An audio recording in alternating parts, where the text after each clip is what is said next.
je m'appelle Juliette Souzel, donc je suis la coordinatrice du projet Rita Samba, qui a été déjà réalisé, une première phase qui a été réalisée à Mayotte. Donc, je suis aussi responsable de l'atelier maraîchage de l'exploitation du lycée agricole de Coconi. Donc, ils vont présenter avec moi aujourd'hui. Il y aura Brieux Ménager et Pauline Georges qui se sont succédés sur un poste qui est à moitié Ecophyto Défi Ferme et à moitié sur ce projet Rita Samba sur l'acquisition de données sur les auxiliaires de culture de Mayotte. Donc, on va commencer par une petite présentation juste au niveau géographique pour ceux qui ne connaissent pas trop. Donc, Mayotte, c'est un archipel dans l'océan Indien qui est situé dans le canal du Mozambique, entre le nord de Madagascar et la côte africaine, au niveau du nord du Mozambique. C'est un très petit territoire qui fait 374 km² au total, comme vous pouvez voir sur la carte à droite. Donc, on a un territoire de 20 km de large et 37 km de long, ce qui est très peu. Au niveau climatique, donc on est sur un climat tropical avec 2 saisons très marquées. Une saison sèche avec des températures plutôt douces, avec une moyenne de 24 degrés, je dirais, et aucune précipitation, notamment entre le mois de juin et le mois de septembre.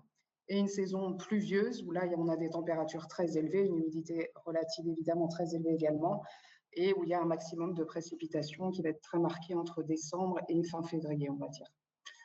Voilà, donc des températures qui restent chaudes et relativement constantes, du coup des ravageurs, en tout cas des insectes qui sont présents toute l'année ainsi que la végétation. On a des cycles de production qui sont beaucoup plus courts qu'en métropole, mais par contre des pressions de ravageurs dont les foyers peuvent se développer très très rapidement et des foyers de maladies évidemment aussi qui sont très fortes en termes de pression en raison de la température et de l'humidité très élevée. On va vous présenter rapidement le contexte avec les particularités de l'agriculture mahoraise. Donc bon, il faut d'abord savoir que c'est 80% de la surface agricole qui est consacrée aux cultures vivrières, donc qui sont le manioc et la banane. On a un modèle du jardin mahorais qui est très présent avec des petites surfaces qui vont être exploitées de manière familiale, avec des cultures très diversifiées, donc les cultures vivrières que je viens de citer, mais aussi des fruitiers, du maraîchage, des cultures fourragères et des plantes médicinales, et une présence d'arbres qui est encore très importante dans et autour des parcelles. On a ensuite une petite partie des agriculteurs qui se professionnalisent notamment au maraîchage. Donc là, on a du maraîchage plein champ qui va être fait sur vraiment des petites surfaces. On a entre 0,5 et 2 hectares maximum. Des cultures maraîchères très diversifiées où toutes les opérations sont faites de façon manuelle, que ce soit arrosage, désherbage, etc. Et où on observe très peu de formation et d'accompagnement technique et peu de capacité d'investissement pour les producteurs, notamment pour adopter des nouvelles méthodes de lutte contre les ravageurs. On a quelques exploitations plus professionnalisées, notamment avec la présence de serres, et quelques agriculteurs qui pratiquent le hors-sol. Donc, il y en a 4 seulement sur l'île avec des modèles un peu métropolitains et même des cultures en hydroponie. Donc, on vous a mis quelques petites photos pour que vous ayez une idée un peu des parcellaires à Mayotte, là, donc avec cette forte présence d'arbres autour. Des cultures maraîchères qui sont souvent pratiquées sous des formes un peu des éclaircies dans ce territoire qui est quand même assez forestier. Vous allez voir, c'est beaucoup de cultures de légumes feuilles et après principalement des solanacées et des cucurbitacées. Donc on a aussi le lycée agricole de Coconi où là vous voyez il y a des installations, on a une bonne dizaine de serres où on a du maraîchage qui est pratiqué en agriculture biologique et très très diversifié. Donc c'est vraiment un lieu qui a été très utilisé pour ce projet de recherche sur les auxiliaires de culture. Donc pour finir sur ces présentations du maraîchage à Mayotte, on a une utilisation des produits phytosanitaires qui est parfois systématique et non conforme. Donc en fait à Mayotte, on a une grande partie de l'agriculture qui est informelle, voire même qui est pratiquée par des personnes qui sont en situation irrégulière sur le territoire. Donc ils n'ont pas accès à la formation Certiphyto qui permet de pouvoir acheter des produits autorisés dans le domaine agricole, et qui donc vont utiliser des produits qui sont importés et commercialisés sur un marché noir qui s'est développé sur l'île de Mayotte. Donc malheureusement, on va trouver beaucoup de produits qui ne sont pas du tout sélectifs et parfois des produits qui sont carrément interdits en Union européenne. Donc de plus, il y a peu d'accompagnement technique sur la gestion des ravageurs et il y a très peu de connaissances globalement sur les insectes des cultures maraîchères, qu'ils soient ravageurs ou auxiliaires de culture. Donc on a des nécessités de monter en compétences à ce niveau-là pour pouvoir mieux accompagner les agriculteurs. Donc, c'est comme ça qu'est un peu né le projet Rita Samba. Donc, pour ceux qui ne connaissent pas, les projets Rita, c'est pour Réseau d'innovation et de transfert agricole dans les DOM. Donc, c'est des financements européens qui sont, grâce au FEADER, qui sont attribués au département d'outre-mer. Donc, l'acronyme SAMBA, c'est pour Système agroécologique maraîcher, biodiversité fonctionnelle et auxiliaire. Donc, ces projets RITA, c'est des projets qui sont multipartenariaux. Donc, en ce qui nous concerne, le projet est porté par le lycée agricole de Coconi. On a comme partenaire la COPAC, qui est la coopérative des agriculteurs du centre à Mayotte, et 2 chercheurs entomologistes du CIRAD, qui sont Philippe Ricoeur et Samuel Nibouche, qui étaient basés jusque-là à Mayotte. Et on a également 3 partenaires basés en métropole, qui sont le GRAB, l'Astrédor, qui a initié ce webinaire aujourd'hui, et l'Université de Rennes. Donc, ce projet, la première phase, comme on avait assez peu de connaissances sur les auxiliaires de culture à Mayotte, il s'agissait vraiment d'opérer une forme de défrichage. On avait besoin de faire un inventaire un peu qualitatif de qu'est-ce qu'on peut trouver comme auxiliaire à Mayotte, sur quel foyer de ravageurs, sur quelle plante de service éventuellement qui pourrait être intéressante pour attirer ces auxiliaires de culture sur les parcelles. Donc, on a décidé sur ces 2 premières années de projet de se focaliser sur les cultures de solanacées et de cucurbitacées, qui sont les cultures maraîchères les plus sujettes à l'application de produits phytosanitaires à Mayotte, donc sur lesquelles on pensait qu'il y avait un grand intérêt à travailler sur des modèles de régulation naturelle des ravageurs. Donc voilà, ce projet a débuté en avril 2022. Il est composé de différentes grandes actions. Une action sur les essais variétaux qu'on ne va pas aborder aujourd'hui par manque de temps, mais qui permet d'avoir des résultats facilement transférables aux agriculteurs et rapidement sur d'autres problématiques comme les maladies. L'action principale qui nous intéresse aujourd'hui, qui est l'acquisition de connaissances sur les insectes auxiliaires, et le transfert, qui est très important dans ce type de projet, où l'intérêt, évidemment, c'est de transférer les premiers résultats obtenus aux agriculteurs. Donc, je vais laisser la parole à Pauline Georges, qui a travaillé pendant 1 an sur ce projet et qui va vous présenter la méthodologie qui a été employée pour cet inventaire des auxiliaires de culture, que ce soit pour l'approche qualitative dans un premier temps et une approche quantitative en 2e année, et les résultats qu'on a obtenus. Merci Juliette. Donc du coup, concernant la méthodologie qu'on a déployée pour ces 2 ans, comme on commençait quasiment à 0 sur les connaissances des insectes sur les cultures maraîchères, ce qu'on a fait sur le long de ces 2 années de projet, on a commencé par faire un inventaire qualitatif des insectes présents sur les parcelles. Donc on a aussi commencé à relever quelques données de présence, mais là on voulait surtout répertorier. On a répertorié dans un catalogue qu'on a appelé le catalogue des espèces et de morphotypes tous les insectes présents sur les cultures de solanacées et de cucurbitacées qu'on suivait. Donc ça a abouti à la création d'un document partagé, donc le catalogue d'espèces et de morphotypes, qui nous a permis du coup d'aller un peu plus loin dans l'identification. Comme vous l'avez remarqué, on travaille en morphotype parce qu'il y a plusieurs insectes qu'on n'arrive pas à identifier. Donc du coup, on a créé plutôt des morphotypes comme on n'avait pas d'espèces. Ce document nous a permis du coup de travailler avec le CIRAD sur le barcoding, du coup, parce que quand on faisait nos inventaires, on a aussi échantillonné et envoyé au CIRAD pour qu'eux fassent de l'identification par ADN. Donc plus tard, ce document va être amendé avec les nouvelles données d'identification. Et il a été amendé d'ailleurs tout au long de ces 2 ans de projet, parce qu'on a mobilisé des experts au sein du CIRAD et à l'extérieur du projet pour l'identification. Ensuite, une fois qu'on a su ce qu'on avait à peu près sur les parcelles, on a voulu aller un peu plus loin et prospecter du côté des relations entre ravageurs et auxiliaires. Donc pour ça, on a effectué des comptages réguliers sur 13 sites de culture. On a donc compté toutes les 2 semaines au début du projet, puis toutes les semaines, parce qu'on s'était rendu compte que c'était trop long, 2 semaines pour modéliser les dynamiques. Donc ça nous a permis, je vous ai mis un exemple de graphique, là ça nous a permis d'avoir une première approche graphique des dynamiques de population au cours du temps et d'identifier certaines relations ravageurs auxiliaires qui pourraient être intéressantes à creuser pour la suite du projet. Et ensuite, on a commencé à imaginer des leviers qui pourront être testés dans la suite du projet. On a commencé à tester quelques leviers pour cette phase de projet-là, mais c'est surtout pour la suite. Voilà. Donc, en ce qui concerne l'inventaire, pour que vous sachiez un peu de quoi on parle à Mayotte, Donc on a trouvé un grand nombre et une grande diversité d'araignées, de différentes tailles.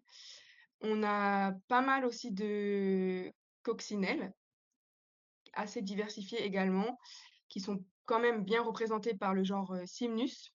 Donc là, pour l'instant, on n'a pas des identifications encore bien précises de quelle Simnus est présente en majorité. On attend justement les résultats du barcoding pour ça. On a une espèce de conoptérygien, plusieurs espèces d'émérobes et les chrysopes, elles, sont plus rares. Donc c'est assez intéressant par rapport à la métropole où c'est plutôt l'inverse. On a au moins une espèce de thrips prédateur, Franklinothrips verpiformis, qu'on voit là à droite. On a une grande diversité de cirfes, et on en a au moins 2 qui sont prédatrices de pucerons, qu'on retrouve très souvent dans les foyers de pucerons. Je vous ai mis les 2 photos en bas à gauche. Donc on a Paragus, le genre Paragus, et à droite, Ischiodon aegyptus. Donc ça qui sont tous 2 des espèces qu'on a réussi à identifier via, le projet Rita Samba, en mobilisant les experts du CERAD et des missionnaires qui étaient venus de l'extérieur. On a une grande diversité aussi de punaises prédatrices. En petite taille, on a les punaises myrides, on a au moins 2, on a Nesidiocoris tenuis et Nesidiocoris volucère. Donc tenuis qui est phytophage et prédatrice, et volucère, elle, qui est uniquement prédatrice. On a aussi pas mal de champignons entomopathogènes. On en reviendra plus tard dessus pendant la présentation.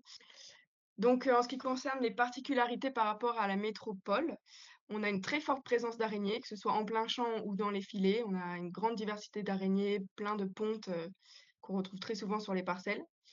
On n'a pas de parasitoïdes, de pucerons. On a beaucoup de punaises prédatrices, réduves qui peuvent contrôler les coléoptères. On a quand même une grande diversité de réduves. On a des hémérobes nombreux, comme je le disais, qui sont assez grégaires et qui sont plutôt des auxiliaires de foyers de pucerons ici à Mayotte, alors qu'en métropole, ils sont plutôt généralistes. On a beaucoup de coccinelles, comme je le disais avant, et qui sont principalement représentés par le genre Simnus, et qui sont assez polyphages. On les retrouve sur du puceron, de la lerode, des cochenilles. Et on a une grande diversité de cirfes, dont les adultes butinent des fleurs atypiques. Vous pouvez voir là, par exemple, les photos à droite, le carex ou le philanthus. On les retrouve sur une gamme assez étendue de fleurs par rapport à la métropole. Ensuite, en ce qui concerne les ravageurs, donc du coup, pour la tomate, on a essentiellement la mouche des solanacées, Neoceratitis cyanescens, et Tuta absoluta. Donc je vous ai mis la larve et le papillon. Ce sont les 2 plus gros ravageurs. On a aussi quelquefois des attaques de thrips et d'acariens, surtout sous filet.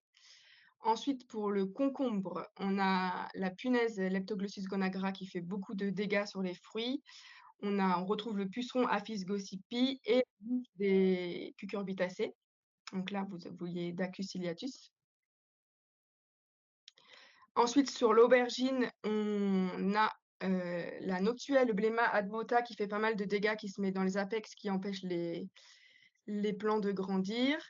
On a des altises, que vous voyez en photo ici, et on a une coccinelle phytophage, qui est une particularité de Mayotte. On a une coccinelle phytophage qui s'appelle Conotriba pavonia.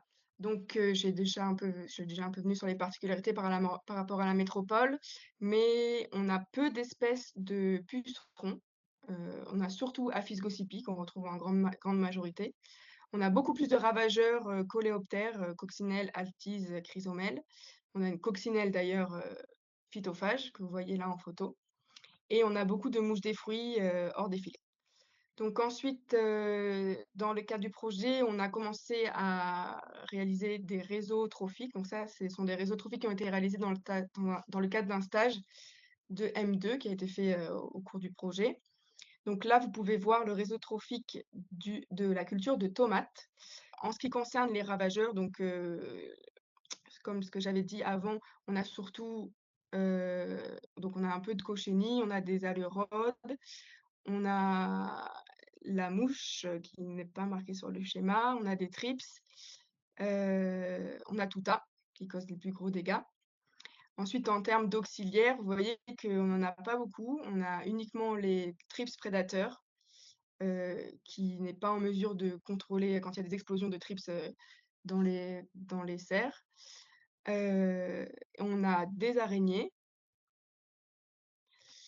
et c'est tout en termes d'auxiliaires. Donc là, ce qu'on a imaginé plutôt en termes de levier, et Brieux pourra vous en parler un peu plus tard dans la présentation, ce serait surtout la promotion des mirides Nesidiocoris volucères pour la prédation. Donc on en parlera plus tard dans la présentation. Et sinon, concernant les mouches des solanacées, on envisage plutôt, donc ce qui est déjà fait à Mayotte, l'usage de filets. Dans le cadre du réseau Défi, d'ailleurs, on teste des filets sans toit pour réduire un peu les coûts d'acquisition des filets. Et on a imaginé aussi du piégeage des mouches. Donc là, par exemple, c'est un exemple c'est pour la mouche des pommes, mais qui pourrait très bien être testé à Mayotte pour attirer la mouche des solanacées qui est attirée par le rouge. Ensuite, sur l'aubergine, on retrouve les épitrix, donc les petites altises sur les feuilles. On retrouve les thrips aussi sur les feuilles et sur les fruits. On retrouve des cochenilles, la coccinelle Cnothiriba pavonia, la coccinelle phytophage qui fait des dentelles sur les feuilles. On retrouve aussi des alérodes. Voilà. Ensuite, en ce qui concerne les on a toujours le thrips prédateur qui est présent. On a pas mal de coccinelles qui prédatent de temps en temps des cochenilles et des alérodes. On a remarqué aussi qu'il y en avait des fourmis sur certaines cultures qui s'attaquaient aux larves de coccinelles phytophages. On retrouve aussi des araignées et qui s'attaquent aussi aux larves de coccinelles phytophages. Donc là, sur ces cultures, on s'est principalement demandé, en premier lieu, on s'est demandé comment favoriser les réduves. À ce stade, donc on a très peu d'infos sur le cycle de développement des réduves parce qu'on n'a pas identifié où se trouvaient les larves de réduves. Mais c'est une question qui doit être creusée dans la suite du projet. Ensuite, pour la régulation de la coccinelle phytophage, ce qu'on a déjà commencé à faire en transfert aussi auprès des agriculteurs, c'est l'identification des œufs de la coccinelle, parce qu'on s'est aperçu après la mise en élevage que les œufs de cette coccinelle avaient la particularité d'être en étage. Donc là, on voit bien sur la photo 3 étages. Donc, ce qu'on préconise, c'est surtout l'écrasement des œufs, une fois qu'ils sont bien identifiés par les agriculteurs au moment de la récolte, par exemple. Et ensuite, un des leviers aussi qu'on a imaginé pour cette coccinelle, ce serait de les détourner des aubergines, et du coup avec des plantes pièges, par exemple la morelle. Donc ce sont des tests qui pourront être menés dans la suite du projet. Ensuite, sur les aubergines, on trouve aussi beaucoup d'altises champignonnées, donc qui sont prises par les champignons entomopathogènes. Comme je vous l'avais dit précédemment, on retrouve pas mal de champignons entomopathogènes à Mayotte dans les cultures.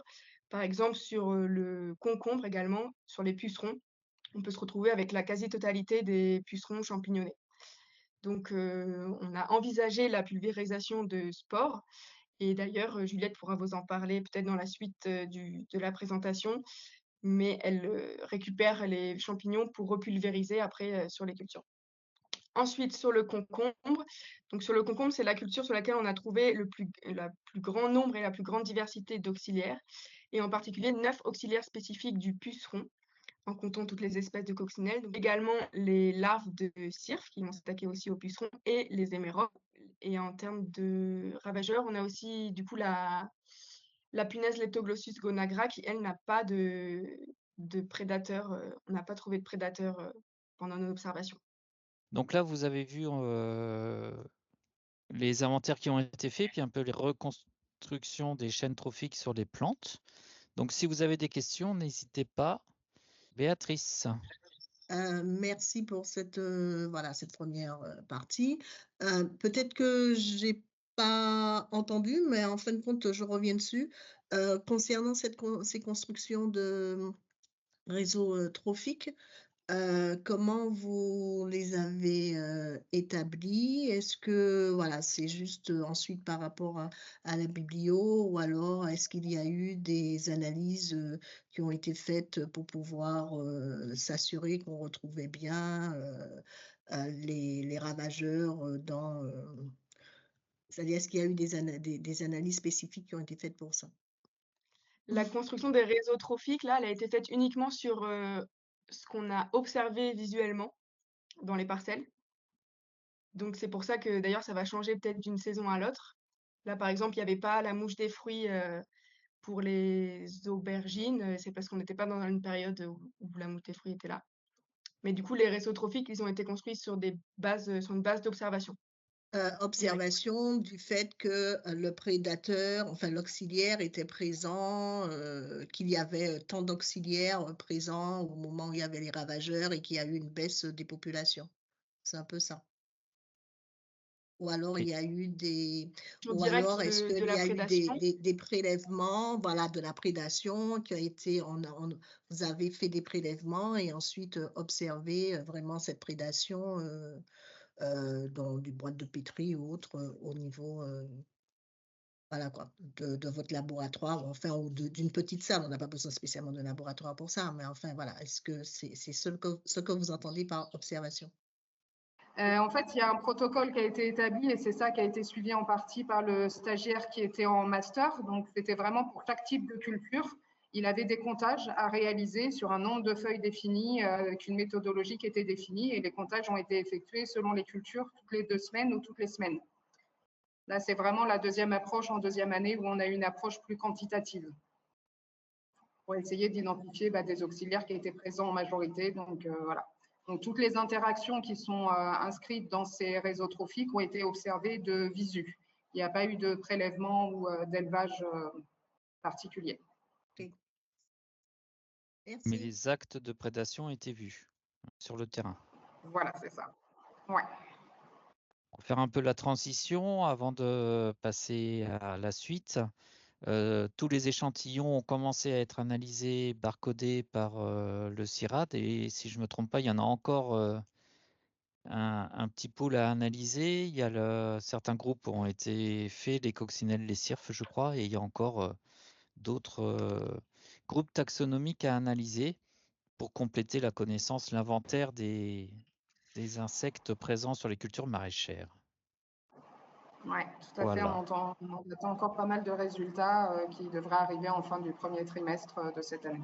Je vais continuer sur les leviers testés ou surtout les leviers envisagés. Donc, sur cette première phase de défrichage du projet, l'idée, c'était aussi d'identifier des plantes de service sur lesquelles on pouvait observer ces auxiliaires de culture. Donc évidemment, il y a la bibliographie, mais bon, la plupart des études sont réalisées en métropole et ne vont pas forcément être adaptées aux conditions tropicales. Il y a déjà des mélanges de fleurs qui existent pour constituer des bandes fleuries, mais bon, on n'est pas sûr, nous, que ces fleurs se développeraient bien sur le territoire. On n'aime pas trop les introductions d'espèces. Donc l'idée, ça serait plutôt, nous, de travailler sur des aménagements avec la flore indigène et spontanée qu'on observe déjà sur les parcelles maraîchères. Donc, on a commencé à repérer certaines plantes qui formaient des fleurs attractifs pour les auxiliaires. Donc, il y a quelques espèces cultivées, comme la mafane, qui est très utilisée dans les dômes. Là, c'est au milieu, en bas, la photo avec les fleurs jaunes qui sont très attractives, notamment pour les cirfes. La roquette sauvage aussi et la coriandre, une fois qu'elles sont montées à fleurs, on s'est rendu compte qu'elles étaient très attractives pour les cirfes et pour certaines espèces de coccinelles. Et après, on a des adventices aussi qui forment des fleurs comme les cléomes, le bidin spilosa, les agératums, qui attirent pas mal de cirfes également, sur lesquels on a pu repérer des auxiliaires de culture près de nos parcelles maraîchères. On a un petit peu parlé aussi des plantes qui ne produisent pas de fleurs, donc comme les philanthus et les carex, qui ont aussi attiré notre attention dans ce projet, qui pourrait être intéressant de faire des relais sur les périodes où on n'a pas de floraison sur les parcelles. Donc, ça fait partie des travaux qui sont prévus dans la suite du projet, c'est de poursuivre cette prospection visuelle dans les parcelles, de commencer à faire des tests de bandes fleuries, mais monospécifiques, avec un peu des blocs des différentes espèces qui ont été repérées comme étant intéressantes pour essayer de voir quelle plante, quelle espèce de plante attire quel auxiliaire et en quelles conditions, notamment de fleurs ou pas. Et ensuite, dans un deuxième temps, on pourra travailler sur des mélanges de ces espèces de plantes pour essayer d'étudier aussi quand on met en place une bande fleurie et si on a une qui domine l'autre, voilà, est-ce qu'il y aurait un itinéraire culturel particulier à adopter pour avoir toutes les espèces intéressantes bien présentes dans cette bande fleurie. On va aussi essayer de s'appuyer dans cette deuxième phase du projet sur de l'analyse ADN, là pour les végétaux, pour ce coup-ci. Sur les auxiliaires d'intérêt, on pourrait envoyer des échantillons à un laboratoire de l'Université de Toulouse qui fait des analyses ADN des résidus de pollen et de végétaux et qui peut ainsi nous aider à identifier quelles espèces florales seraient intéressantes pour les auxiliaires de culture à mettre en place près de nos cultures. Voilà. Et là, je vais laisser Brieux vous présenter aussi un premier test qui a été effectué sur une plante piège ou plage attractive. Donc, on avait réfléchi à utiliser le tabac, qui est considéré comme une plante piège pour les alérodes sur des cultures de poivrons, et aussi comme une plante attractive pour les myrrhides Nesidiocoris volucères. Donc, il y a eu un test qui a été effectué chez un agriculteur. Oui, tout à fait, merci Juliette. Et donc du coup, moi je vais vous présenter cet essai. Donc sur la diapo 20, on peut voir qu'on a un double objectif dans l'utilisation du tabac comme plante de service. Le premier objectif qu'on voulait voir, c'était si le tabac était une plante piège intéressante pour les alérodes. Donc est-ce qu'il était plus attractif que les plantes produits sous serre? Et est-ce que les feuillages des feuilles infestées par les pontes de larves d'alérodes étaient suffisantes pour réduire la population d'alérodes au cours du cycle de culture sous la serre? Le deuxième objectif, c'était savoir si le tabac pouvait être une plante hôte pour Nesidiocoris volucères. Donc l'intérêt, c'est de savoir s'il y avait une régulation des alérodes présents sur le tabac, donc une diminution de la pression globale de l'alérode sous la serre. Et est-ce que, dans un second temps, on pouvait voir des migrations de Nesidio du tabac vers les plantes produites.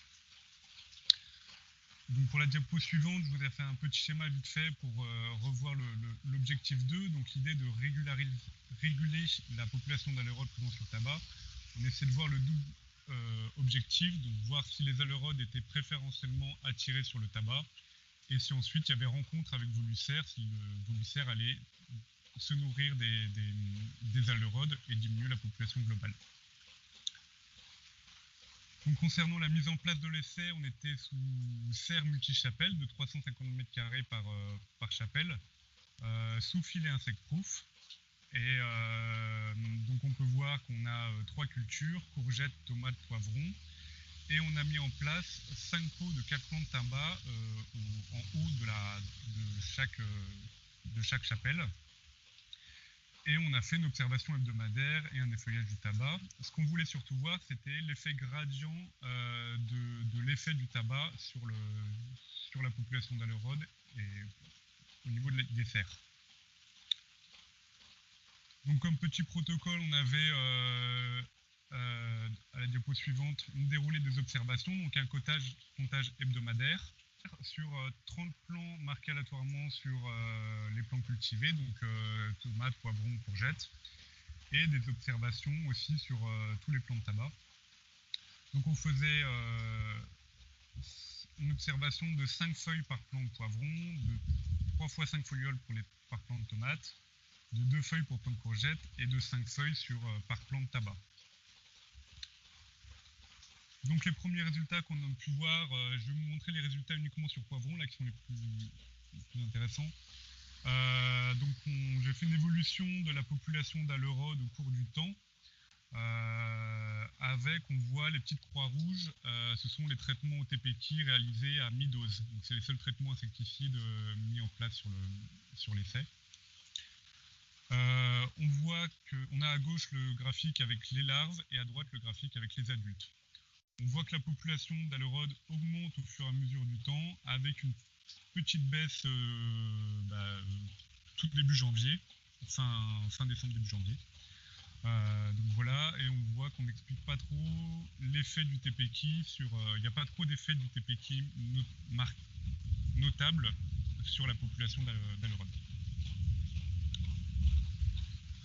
Sur la diapo suivante, on voit les résultats donc, de larves présentes sur les plants de tomates et de tabac. Donc on a, pour expliquer le schéma un petit peu, on a 3 quadrillages. Le premier, c'est une représentation de la serre au 22 décembre. avec les plants de tabac qui ont été, les plants de poivrons comptés qui sont de couleur. On a le tabac, ce sont les pots qui sont plantés tout à droite. Et on a essayé de séparer par 3 la serre par rapport au comptage pour voir s'il y avait un effet gradient. Plus on s'éloignait du tabac, plus il y avait d'aleurodes ou moins il y avait d'aleurodes. C'est l'idée de voir ça. Donc on a en violet les moyennes de chaque tiers de la serre. Et on peut voir entre les résultats du 22-12, du 28-12, puis ensuite du 4 janvier, on peut voir que la moyenne, en fait, il n'y a pas d'effet gradient. Les moyennes sont un peu aléatoirement. Des fois, il y a plus d'aleurodes près du tabac. Des fois, il y en a moins. Voilà. Donc, on n'a pas de résultats très concluants sur la population de larves. Sur la diapo suivante, on a la même chose, le même type de diagramme avec les adultes. Donc là, on constate à peu près les mêmes résultats, mais on voit surtout qu'il y a en fait une très faible population d'adultes d'aleurodes présents dans la serre. Pour conclure, sur la diapo 27, on n'a pas d'effet notable du tabac sur l'attraction des aleurodes en tant que plan de piège. On a pu voir aussi qu'il y avait une présence de volucères un petit peu sur le tabac, mais aucune présence de volucères sur les plantes cultivées. Donc les réflexions qu'on a pu se faire, c'est la présence de volucères était surtout sur les hauts du tabac et les pontes d'aleurodes surtout sur le bas du tabac. On se demandait si la rencontre se faisait vraiment suffisamment pour un gros développement de la population de volucères. Et on posait la question sur l'intérêt d'avoir des plants de tabac à l'intérieur des filets.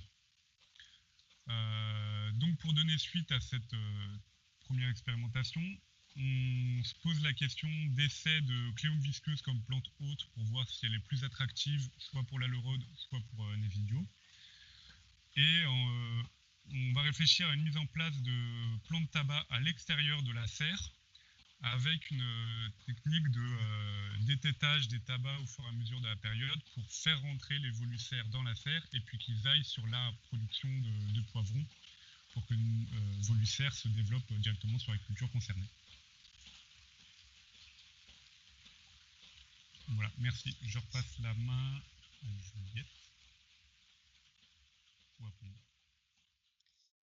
Ouais, c'était moi qui prenais la main sur le transfert.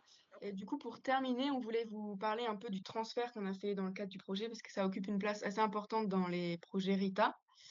Ce qui est de particulier à Mayotte, c'est qu'il y a un manque chronique d'accompagnement technique, ce qui fait que les agriculteurs sont très en demande justement d'ateliers, de formation technique. Et du coup, on n'a pas trop de mal à mobiliser les agriculteurs si on les prévient assez à l'avance et qu'on organise les trucs de la bonne manière. Et on arrive à avoir un grand nombre d'agriculteurs aux ateliers. Nous, ce qu'on a proposé aux agriculteurs, c'est 2 formes d'ateliers, aux agriculteurs et aux agents du monde agricole, parce que ça ne touchait pas uniquement les agriculteurs, mais aussi par exemple les agents de la DAF, etc. Donc on avait 2 formes, soit au lycée agricole de Coconi, donc là c'est les agriculteurs eux-mêmes qui se déplacent au sein du lycée agricole. Et donc on a toute une partie théorique où ça concerne essentiellement la reconnaissance des ravageurs et des auxiliaires.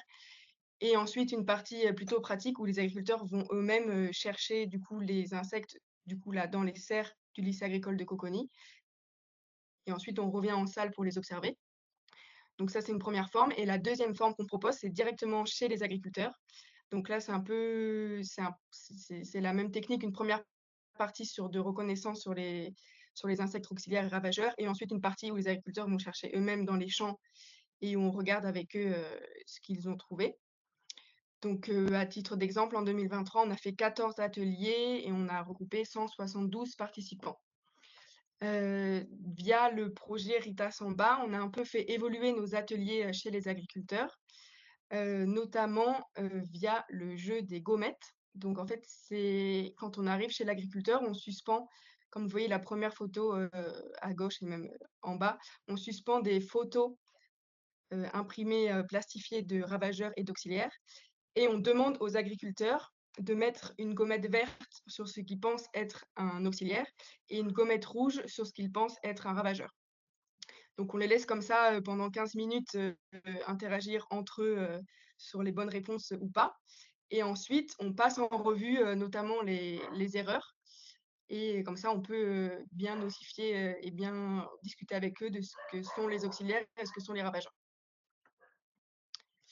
Et ensuite, donc voilà, là, vous avez une petite image, par exemple, là, c'est pas un insecte, mais c'est sur les escargots. Donc, vous voyez en haut, c'est un escargot prédateur. Donc, Bibi Njema à Mayotte, c'est Bibi gentil, les insectes gentils. Et Bibi Lapéou en bas, l'insecte méchant. Donc là, par exemple, ça, c'est très bien identifié par les agriculteurs. Ils savent très bien lequel est le ravageur et lequel est l'auxiliaire. Mais du coup, on fait ça sur toutes les photos d'insectes ravageurs et auxiliaires. Et c'est assez intéressant parce que, par exemple, tout ce qui est insectes type chenille, c'est direct classé par les agriculteurs comme ravageurs, alors qu'on trouve les cirfes, les larves de coccinelle, etc. Donc voilà, on voulait juste vous montrer un peu ce jeu-là qui marche très bien, en tout cas à Mayotte, qui est couplé en plus avec de la recherche dans les champs pour que les agriculteurs aillent eux-mêmes chercher les insectes dans les cultures et les observer dans leur petite boîte, à la loupe, voire au microscope. Voilà, et le fait de chercher les insectes au champ aussi, ça leur permet souvent de bien réaliser la taille des individus, parce que c'est vrai que sur les photos A4, ça a tendance à être très grossi, et ça permet de remettre un peu les choses en situation et de pouvoir voir que parfois, c'est des très, très petits insectes et qu'il faut bien observer sous les feuilles. Donc voilà pour cette présentation du transfert. On vient conclure un peu ce webinaire en vous présentant la suite du projet là, qui démarre en ce début d'année 2024. Donc ça va se poursuivre un peu avec les mêmes actions, toujours une action de coordination de ma part, et puis ensuite des essais variétaux. Ça, c'est pour trouver vraiment des leviers assez rapides et faciles à mettre en place contre notamment des maladies, flétrissement bactérien, la corinésporiose, la cercosporiose, qui vont assez toucher les cultures maraîchères à Mayotte.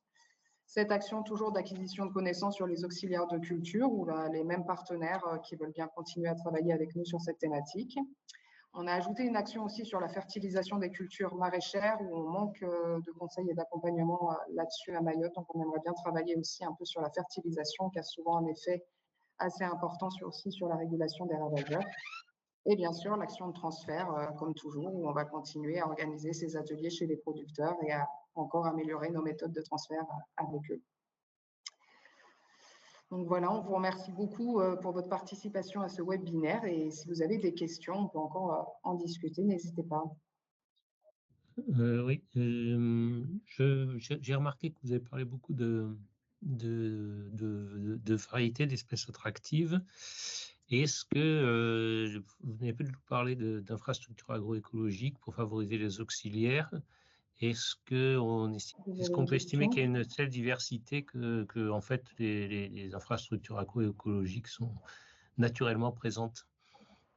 Ok, comme on a pu voir sur les premières présentations, là, effectivement, les infrastructures agroécologiques à Mayotte, elles sont très présentes.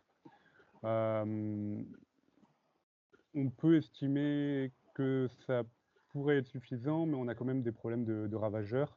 Et on essaie du coup de trouver des solutions justement sans utilisation d'insecticides. Donc faire venir des bandes fleuries par exemple avec des espèces locales peuvent participer à ça. Donc on essaye d'améliorer l'infrastructure agroécologique déjà très présente.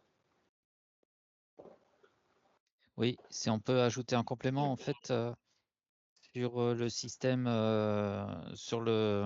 quand on arrive à Mayotte, en partenaire sur la métropole, hein, vous avez vu, il y a le Grab, Jérôme Lambion et nous, Astre d'Or.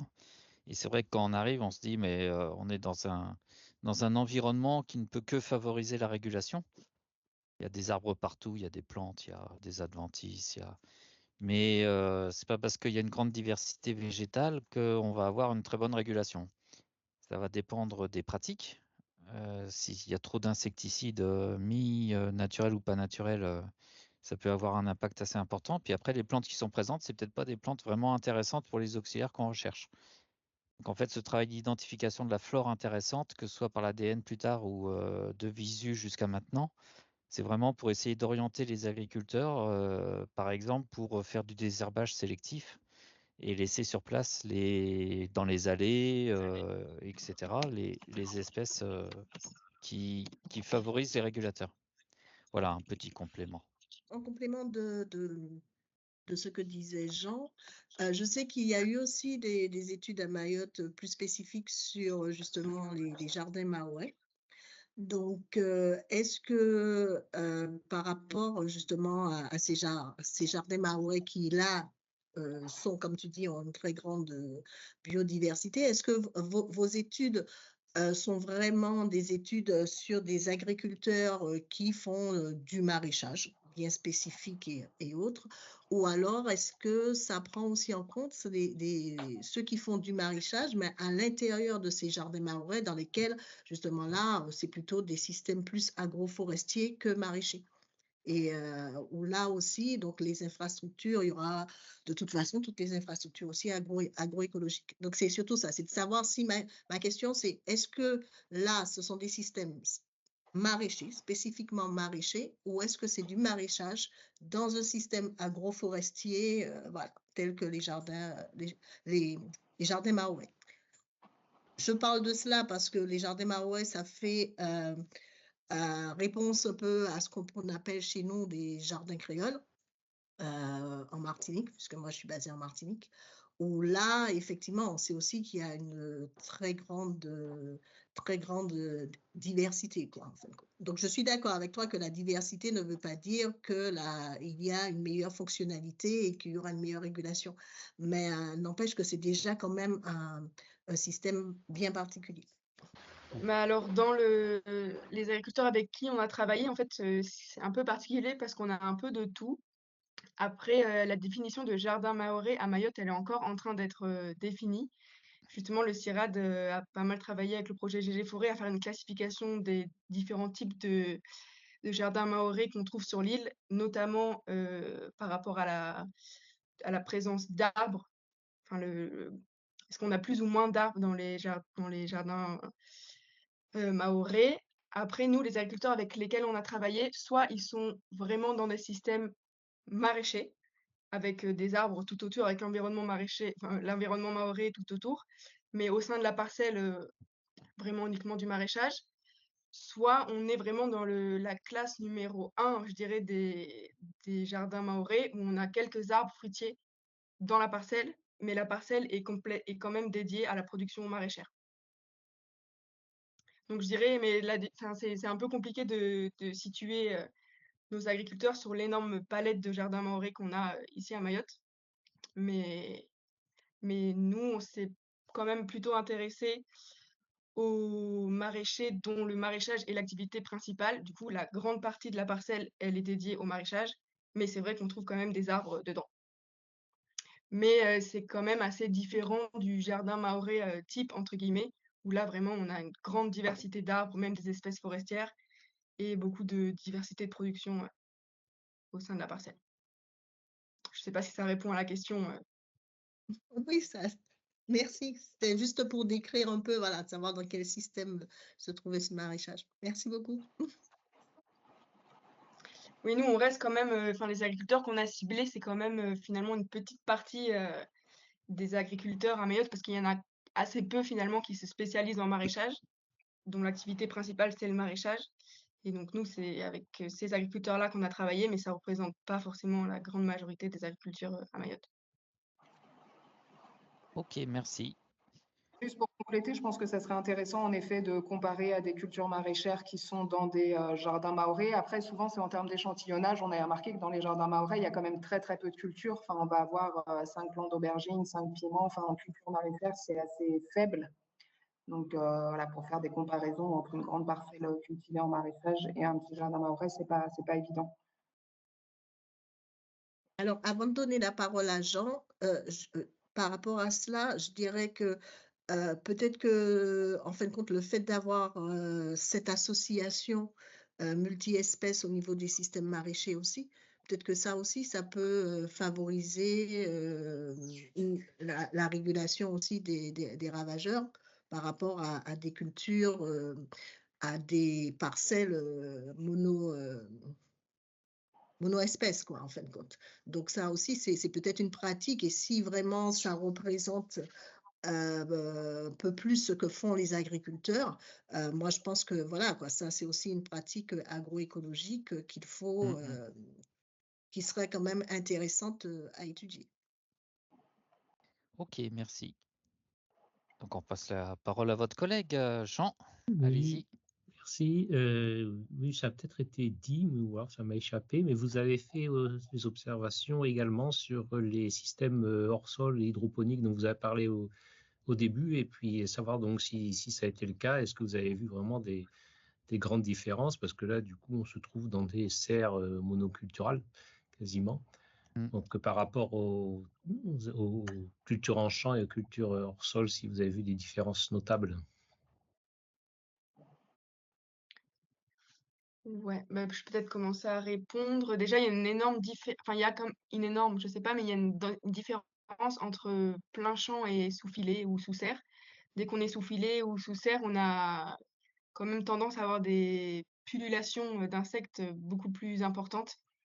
Je pense à enfin, des thrips qui peuvent se développer beaucoup plus vite, des acariens, etc. Après en termes après en hors sol et plein champ, on a en termes d'insectes présents, c'était pas si différent que ça. Heu, voilà. Je sais pas si vous avez d'autres choses à dire, Brieux, Juliette ou Alain, mais moi j'ai pas trouvé qu'il y avait finalement, en termes de quels insectes sont présents ou pas, il y avait pas tant de différence, sur les cultures, hors sol ou pas. Ok.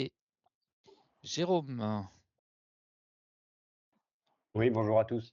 J'ai attrapé le webinaire un peu en cours de route, alors j'ai peut-être loupé le début. Non, disons que les aspects, on a cherché dans le protocole, mais je ne sais pas si Pauline ou Bouillon en en ont parlé en début d'intervention. On a cherché à cartographier le peuplement végétal, hein, que ce soit en espèces cultivées ou en espèces sauvages, parce qu'on se doutait bien que voilà, les parcelles maraîchères auxquelles on a affaire sont un peu particulières, hein. C'est des petites parcelles, il y a des adventices, il y a des arbres. Bon, on se heurte assez vite à des problèmes méthodologiques et de moyens, puisque bon, les moyens humains sont limités. Et pour l'instant, il y a eu des ébauches de cartographie. On a essayé d'avoir des protocoles simplifiés, mais on n'est pas allé au bout, et c'est difficile il faudra caractériser chaque compartiment en termes de calendrier, d'espèces botaniques, enfin, quels insectes on trouve sur les différents compartiments. Et c'est vrai que cette question-là, on l'a en tête, hein, c'est évident, mais pour répondre à ce type de questions, il faut des moyens qu'on n'avait pas, et je ne pense pas qu'on les aura encore dans le projet à venir. Et ce qu'on peut signaler aussi, c'est que là, ce qui a été observé, c'est des observations de jour. Et bien sûr, quand en métropole, il y a de la prédation, il y a de la nutrition, etc., qui se fait la nuit ou qui se fait au crépuscule le matin ou le soir. Et là, bah, c'est tout un pan de la régulation ou de l'activité des insectes qui n'est pas vu. Hein, on a des cultures, par exemple, qui sont étonnamment, qu'on voit étonnamment, on va dire étonnamment saines, entre guillemets, avec peu de dégâts, peu de ravageurs, alors qu'on voit pas beaucoup d'auxiliaires, même généralistes. Donc, ça laisse supposer qu'il y a autre chose qui se passe à un autre moment de la journée qu'on n'observe pas. Ça rejoint les travaux qui sont faits en métropole, hein, avec tous les outils de caméras, de piégeage, etc., qui est pour justement avoir des informations sur ces périodes qui ne sont pas vues parce que les gens dorment. Honteux, hein. Voilà. Brieux, va falloir travailler la nuit. Mais voilà. Et en particulier sur là, on discutait récemment avec enfin moi je discutais récemment avec une personne de l'OPI qui signalait qu'il y avait sous les tropiques, il y avait souvent des activités de butinage.